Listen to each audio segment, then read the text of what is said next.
नमस्कार दोस्तों, स्वागत है आपका आज के मुख्य समाचार में, जिसमें सबसे पहली और बड़ी खबर में आपको बताएंगे कि राजस्थान बीजेपी में सियासी घमासान मच रही। मंच पर ही भिड़े पूर्व मंत्री और बीजेपी विधायक। भड़ाना एमएलए संजय शर्मा से बोले, आप मेरे बॉस नहीं। दूसरी बड़ी खबर में जिक्र होगा कि FCRA के उल्लंघन में गृह मंत्रालय के अधिकारियों समेत 14 हिरासत में।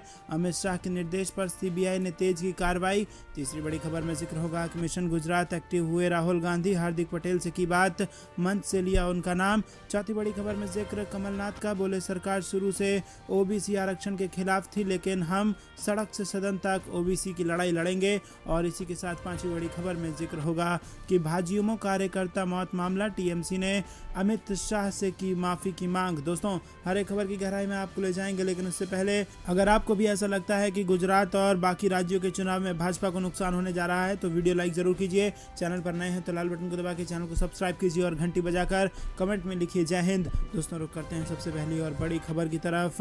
राजस्थान बीजेपी में सियासी घमासान और मंच पर ही भिड़े पूर्व मंत्री और बीजेपी विधायक। भड़ाना एमएलए संजय शर्मा ने कहा कि आप मेरे बॉस नहीं। जी हां दोस्तों, राजस्थान विधानसभा चुनाव 2023 से पहले प्रदेश भाजपा नेताओं में सियासी घमासान जारी है। पूर्व मंत्री हेम सिंह भड़ाना और अलवर शहर विधायक संजय शर्मा के बीच खटपट का वीडियो सोशल मीडिया पर तेजी से वायरल हो रहा है। दोनों नेताओं के बीच तीखी नोक-झोंक वाला ये वीडियो पिछले दिनों अलवर में आयोजित बीजेपी के जन हुंकार रैली का बताया जा रहा है। दोनों नेताओं के बीच मंच पर बोलने को लेकर विवाद हो गया। वसुंधरा सरकार में खाद्य एवं नागरिक आपूर्ति मंत्री रहे हेम सिंह भड़ाना टोका टाकी से भाजपा विधायक संजय शर्मा से नाराज हो गए। रुक करते हैं अगली बड़ी खबर की तरफ। FCRA के उल्लंघन में गृह मंत्रालय के अधिकारियों समेत 14 हिरासत में। अमित शाह के निर्देश पर CBI ने तेज की कार्रवाई। जी हां दोस्तों, FCRA का उल्लंघन कर गैर सरकारी संगठनों को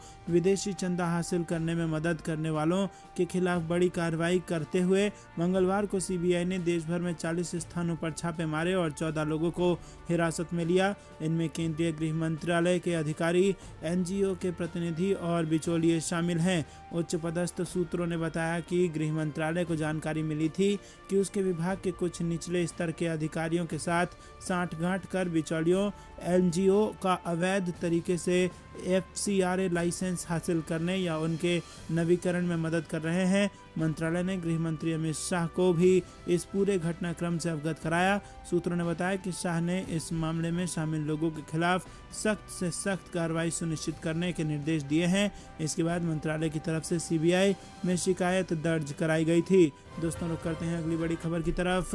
मिशन गुजरात एक्टिव हुए राहुल गांधी। हार्दिक पटेल से की बात, मंच से भी लिया हार्दिक पटेल का नाम। जी हां दोस्तों, गुजरात में इस साल के अंत तक विधानसभा चुनाव होने हैं। चुनावी साल में कांग्रेस भी एक्टिव मोड में आ गई है। पार्टी आदिवासी मतदाताओं को अपने पाले में करने के लिए जोर लगा रही है, तो वहीं गुटबाजी शीर्ष नेतृत्व के लिए बड़ी चुनौती बन गई है। गुजरात की सत्ता के लिए होने वाली चुनावी जंग से पहले कांग्रेस इन चुनौती से पार पाना कांग्रेस को होगा और ये कांग्रेस नेतृत्व को भी मालूम है और अब इसको लेकर कमान खुद राहुल गांधी ने संभाल ली है। गुजरात दौरे पर पहुंचे कांग्रेस के पूर्व अध्यक्ष राहुल गांधी ने मंगलवार को दाहोद में आदिवासी समाज की रैली को संबोधित किया। राहुल गांधी ने अपने संबोधन में पिछले कुछ दिनों से नाराज चल रहे गुजरात कांग्रेस के कार्यकारी अध्यक्ष हार्दिक पटेल का भी नाम लिया। रैली को संबोधित करने के बाद राहुल गांधी जब मंच से नीचे उतरे, उन्होंने हार्दिक पटेल से बात भी की। राहुल गांधी और हार्दिक पटेल के बीच कुछ मिनट बातचीत हुई। राहुल गांधी ने रैली से पहले कांग्रेस नेताओं विधायकों के साथ बैठक भी की और इस बैठक में भी नरेश पटेल का मुद्दा उठा।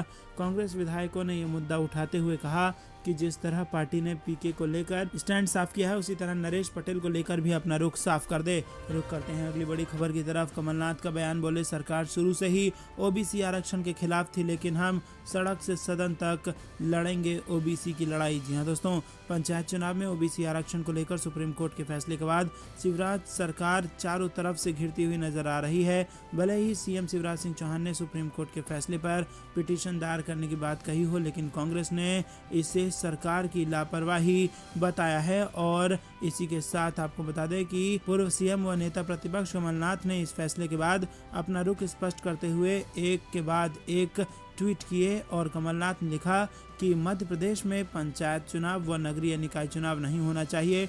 इसको लेकर हम OBC वर्ग के साथ हैं, हम चुप नहीं बैठेंगे और आज आए फैसले का अध्ययन करेंगे, विधि विशेषज्ञों से चर्चा करेंगे और इसको लेकर हम सड़क से लेकर सदन तक लड़ाई लड़ेंगे। कमलनाथ ने सरकार पर इस चीज का ठिकरा फोड़ते हुए कहा कि ओबीसी वर्ग को उनके बढ़े हुए आरक्षण का लाभ मिलता, लेकिन शिवराज सरकार तो चाहती ही नहीं थी, इसीलिए उसने इसको लेकर कोई गंभीर प्रयास नहीं किए। लेकिन कांग्रेस आज भी दृढ़ संकल्पित है कि ओबीसी वर्ग को बढ़े हुए आरक्षण का लाभ हर हाल में मिलना चाहिए और बगैर ओबीसी आरक्षण के चुनाव नहीं होंगे।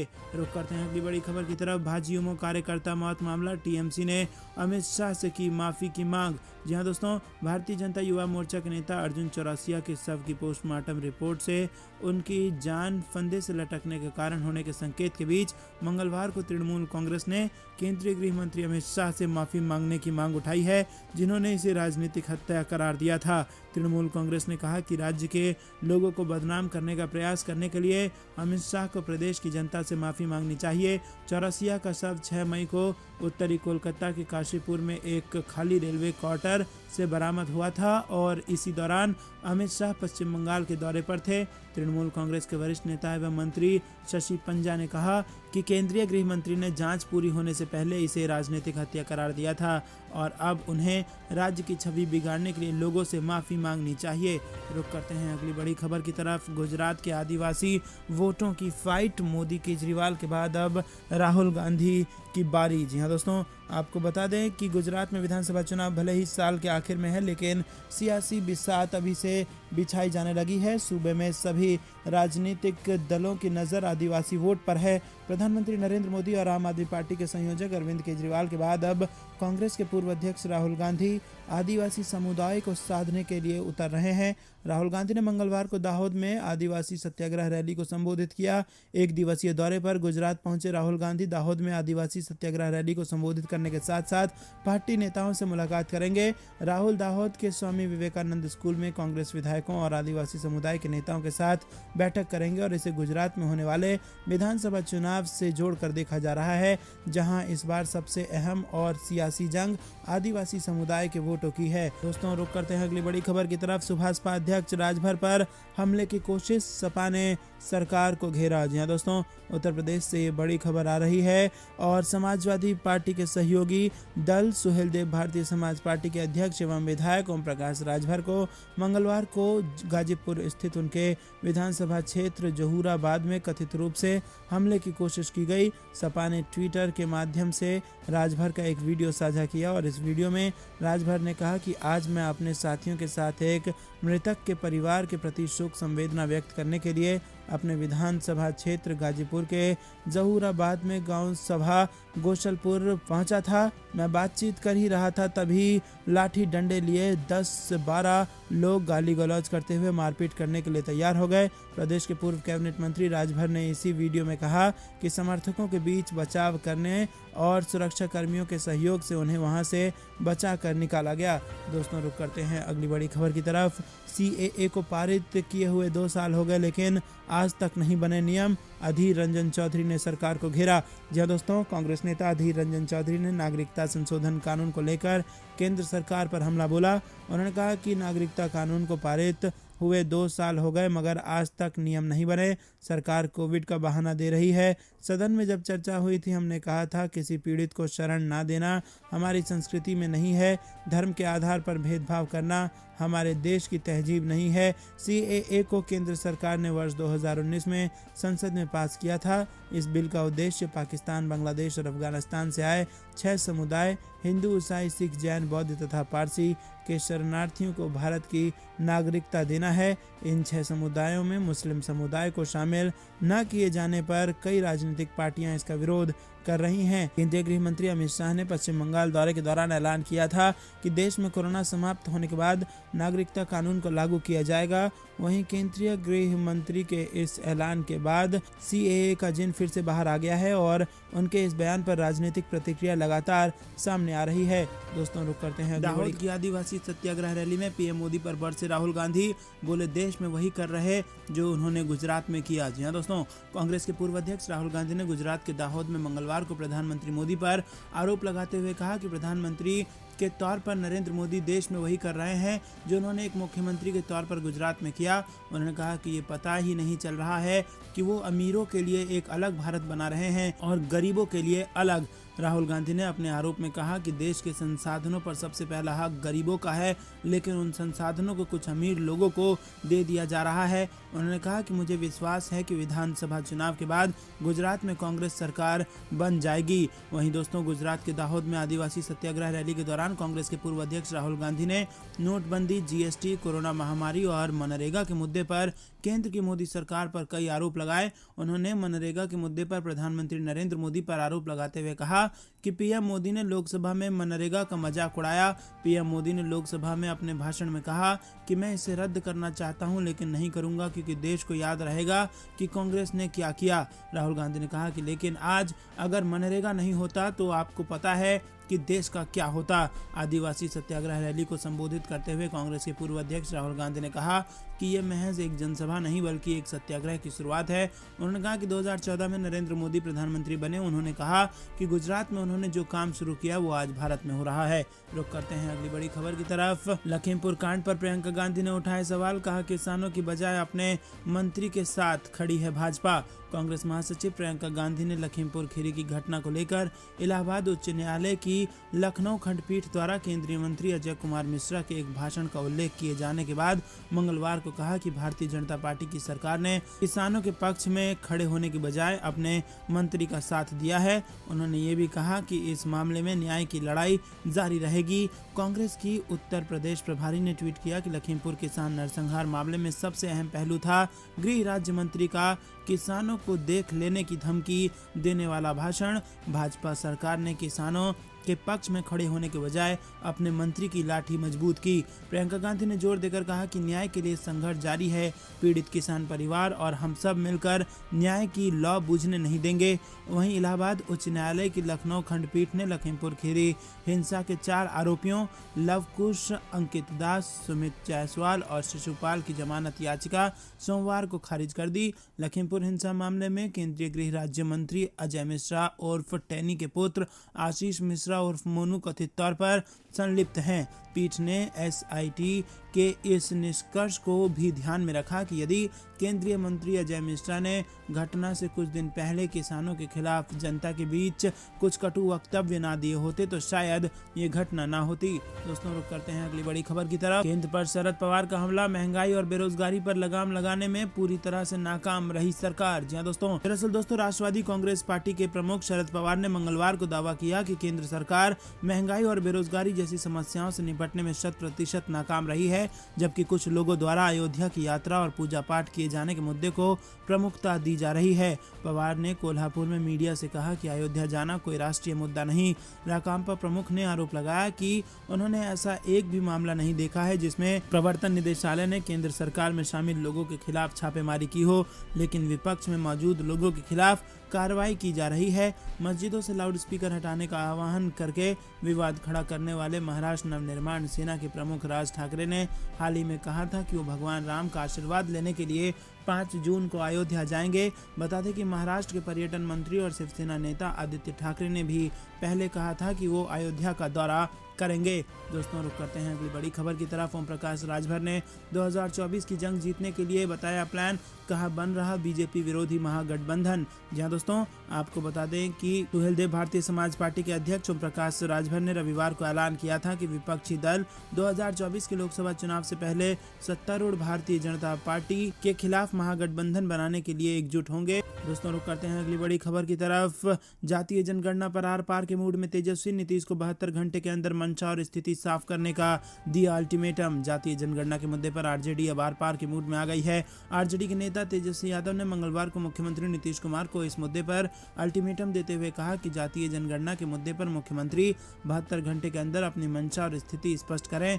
विधानसभा में नेता प्रतिपक्ष तेजस्वी यादव के नेतृत्व में पार्टी के वरिष्ठ नेताओं को दी 2 दिवसीय बैठक आयोजित की गई और बैठक में जातीय जनगणना, महंगाई, रोजगार, पलायन, बिहार में बढ़ती गरीबी, बिहार को विशेष राज्य का दर्जा और पैकेज सहित अन्य ज्वलंत मुद्दों पर विशेष रूप से चर्चा की गई। बैठक के बाद तेजस्वी ने कहा कि सांप्रदायिक शक्तियां देश और बिहार के भाईचारे को तोड़ना चाहती है। बंटवारा और तनाव का माहौल बनाकर असल मुद्दे से लोगों के ध्यान को भटकाया जा रहा है। हिंदू मुसलमान, मंदिर मस्जिद, लाउड स्पीकर और बुलडोजर पर चर्चा की जा रही है। जनता को असल सवालों से भटकाया जा रहा है। उन्होंने घोषणा करते हुए कहा कि जनता के सवालों, बेरोजगारी और जातीय जनगणना की मांग को लेकर एक बड़ा संघर्ष और आंदोलन किया जाएगा और इन सब सवालों को लेकर पटना से दिल्ली तक पदयात्रा की जाएगी। रुक करते हैं अगली बड़ी खबर की तरफ। कोरोना की चौथी लहर की आशंका घटी। 9 दिन में पहली बार संक्रमितों की संख्या 3000 के नीचे, 10 की मौत। दरअसल दोस्तों, भारत में एक दिन में कोरोना वायरस के 2288 नए मामले सामने आने से देश में कोरोना वायरस से अब तक संक्रमित हो चुके लोगों की संख्या बढ़कर 4,31,07,689 हो गई है। वहीं उपचाराधीन मरीजों की संख्या घटकर 19,637 रह गई है। केंद्रीय स्वास्थ्य मंत्रालय की ओर से मंगलवार सुबह 8 बजे जारी आंकड़ों के अनुसार भारत में संक्रमण से 10 और लोगों की मौत के बाद संख्या बढ़कर 5,24,103 हो गई है। दोस्तों, रुक करते हैं अगली बड़ी खबर की तरफ। कांग्रेस ने बीजेपी पर किया हमला। कहा, जनता को बताएंगे कि किसने ओबीसी आरक्षण को दिया और किसने छीन लिया। जी हां दोस्तों, मध्य प्रदेश में पंचायत और नगरीय निकाय चुनाव कराने का रास्ता अब साफ हो गया है। सुप्रीम कोर्ट ने राज्य चुनाव आयोग को चुनाव कराने का आदेश देकर रास्ता साफ कर दिया है। सुप्रीम कोर्ट ने राज्य चुनाव आयोग को चुनाव कराने का आदेश दिया है। सुप्रीम कोर्ट ने अपने आदेश में कहा कि 5 साल में चुनाव करवाना सरकार की संवैधानिक जिम्मेदारी है। अदालत ने 2 हफ्ते में चुनाव की अधिसूचना जारी करने का आदेश दिया है। सुप्रीम कोर्ट ने मंगलवार को फैसला सुनाते हुए कहा कि ओबीसी आरक्षण के लिए तय शर्तों को पूरा किए बिना आरक्षण नहीं मिल सकता। तभी सिर्फ SC/ST आरक्षण के साथ ही चुनाव कराने होंगे। दोस्तों, सुप्रीम कोर्ट के निर्देश के बाद बीजेपी और कांग्रेस दोनों ने एक दूसरे के खिलाफ बयानबाजी शुरू कर दी है। इंदौर आए कांग्रेस सरकार के पूर्व मंत्री कमलेश्वर पटेल ने बीजेपी सरकार पर जमकर निशाना साधा। उन्होंने कहा कि सुप्रीम कोर्ट का जो निर्णय आया है उससे बीजेपी सरकार का ओबीसी विरोधी चेहरा सामने आया है। बीजेपी सरकार अगर सही जानकारी सुप्रीम कोर्ट में समय पर दे देती तो ये स्थिति नहीं होती। उन्होंने कहा कि इसके लिए बीजेपी जिम्मेदार है। बीजेपी सरकार ओबीसी विरोधी है। उन्होंने कहा कि कांग्रेस लोगों को बताएगी कि ओबीसी को आरक्षण किसने दिया और किसने छीना। पंचायत और स्थानीय निकाय चुनाव में ओबीसी को आरक्षण के मामले में प्रदेश की बीजेपी सरकार की रिपोर्ट को कोर्ट ने अधूरा माना है। अधूरी रिपोर्ट होने के कारण मध्य प्रदेश में ओबीसी वर्ग को चुनाव में आरक्षण नहीं मिलेगा। इसलिए अब स्थानीय चुनाव 36% आरक्षण के साथ ही होंगे। इसमें 20% अनुसूचित जाति और 16% अनुसूचित जनजाति का आरक्षण होगा। जबकि शिवराज सरकार के पंचायत चुनाव में ओबीसी को 27% आरक्षण देने की बात कही थी। रुक करते हैं अगली बड़ी खबर की तरफ। प्रचार को धार देने पहुंचेंगे कांग्रेस के 30 स्टार प्रचारक। राहुल, प्रियंका सहित बड़े नाम शामिल। चंपावत उपचुनाव से जुड़ी बड़ी खबर। जी हां दोस्तों, चंपावत उपचुनाव में प्रचार के लिए कांग्रेस की राष्ट्रीय महासचिव प्रियंका गांधी और पूर्व राष्ट्रीय अध्यक्ष राहुल गांधी भी आ सकते हैं। कांग्रेस की ओर से सोमवार को जारी की गई 30 स्टार प्रचारकों की सूची में दोनों नेताओं का नाम है। प्रदेश कांग्रेस के महामंत्री संगठन विजय सारस्वत ने बताया कि पार्टी के स्टार प्रचारकों में पार्टी के पूर्व राष्ट्रीय अध्यक्ष राहुल गांधी, राष्ट्रीय महासचिव प्रियंका गांधी, राष्ट्रीय महासचिव केसी वेणुगोपाल, राष्ट्रीय महासचिव मुकुल वसीन और इसी के साथ कई सारे नेता शामिल थे। दोस्तों, रुक करते हैं। लखीमपुर खीरी हिंसा में आशीष मिश्रा को हाई कोर्ट से नहीं मिली राहत। अन्य आरोपियों की जमानत याचिका कर दी गई खारिज। जी हां दोस्तों, इलाहाबाद उच्च न्यायालय की लखनऊ खंडपीठ ने केंद्रीय गृह मंत्री अजय मिश्रा उर्फ टैनी के पुत्र आशीष मिश्रा उर्फ मोनू की कथित संलिप्तता वाली लखीमपुर खीरी हिंसा के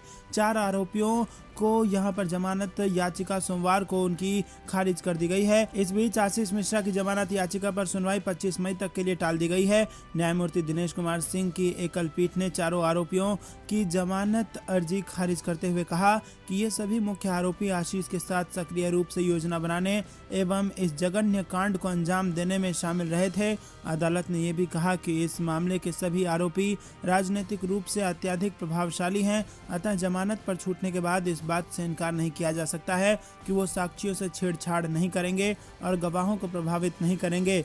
पीठ ने एसआईटी के इस निष्कर्ष को भी ध्यान में रखा कि यदि केंद्रीय मंत्री टैनी ने कुछ दिन पहले किसानों के खिलाफ जनता के बीच कुछ कटु वाक्य न दिए होते तो ऐसी घटना न होती। पीठ ने कहा कि उच्च पदों पर बैठे हुए राजनीतिक व्यक्तियों को जनता के बीच मर्यादित भाषा में बयान देना चाहिए और उन्हें अपने पद की गरिमा का ख्याल रखना चाहिए। रुक करते हैं अगली बड़ी खबर की तरफ। सत्यपाल मलिक ने फिर मोदी सरकार को घेरा, बोले किसानों से किए गए वादे अब तक नहीं हुए पूरे। जी हाँ दोस्तों, आपको बता दें कि मेघालय के राज्यपाल सत्यपाल मलिक ने कहा कि सरकार ने कृषि कानूनों के खिलाफ किसानों के आंदोलन को समाप्त करने के लिए जो वादे किए थे उन्हें अभी तक पूरा नहीं किया गया है। वहीं दोस्तों आपको बता दें कि राज्यपाल ने न्यूनतम समर्थन मूल्य पर कानून बनाने की वकालत की। मलिक ने कहा कि किसानों ने केवल दिल्ली में अपना धरना समाप्त किया है, लेकिन 3 विवादास्पद कृषि कानूनों के खिलाफ उनका आंदोलन अभी भी जीवित है। मलिक ने रविवार शाम ये संवाददाताओं से कहा कि सरकार द्वारा